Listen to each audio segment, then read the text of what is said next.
টিপু মুন্সির পীরগাছার বাড়িতে নেতাকর্মীদের ভিড় না থাকলেও আছে কেডারদের পাহারা। তারা সাংবাদিকদেরও তার বাড়ির কাছে ঘেঁষতে দিতে চান না। গোপালগঞ্জের মূলবাদী হল বাবার কর্মস্থলের সুবাদে টিপু মুন্সি ও তার পরিবারের বসবাস রংপুরের পীরগাছার ভূপারদিঘি এলাকায়। টিনের ঘরেই একসময় তাদের পরিবার বসবাস করত। ব্যবসায়ী টিপু মুন্সি আওয়ামী লীগের রাজনীতিতে যোগ দিয়ে অর্থ আর সন্ত্রাসকে হাতিয়ার করে শেখ হাসিনার নজর কাড়েন। 2008 সালের সংসদ নির্বাচনে আওয়ামী লীগের প্রার্থী হিসেবে রংপুর 4 আসনের সংসদ সদস্য হন। বনে যান পীরগাছার একক অধিপতি। এরপর 2014 ও 2018 সালের ভোট ডাকাতি এবং 2024 সালের ডামি নির্বাচনের এমপি এবং দুইবারের বাণিজ্যমন্ত্রী হয়ে ক্ষমতার কেন্দ্রে চলে যান টিপু মুন্সি। এলাকায় নিজের সাম্রাজ্য টিকিয়ে রাখতে ভরে তোলেন কেডার বাহিনী। কেডার বাহিনীর মাধ্যমে দখল বাণিজ্যে নামেন টিপু মুন্সি। নিজের বাড়ির পাশে জায়গা জোর করে দখলের অভিযোগ তার বিরুদ্ধে।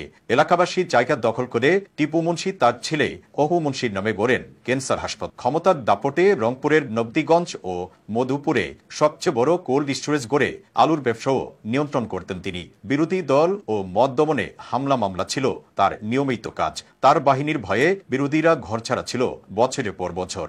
শেখ হাসিনার সাথে তার অনেক নেতা পালাতে পারলেও পারেননি টিপু মুন্সি। তিনি কারাগারে আটক থাকলেও এখনো পীরগাছায় তার ক্যাডারদের দাপট কমেনি।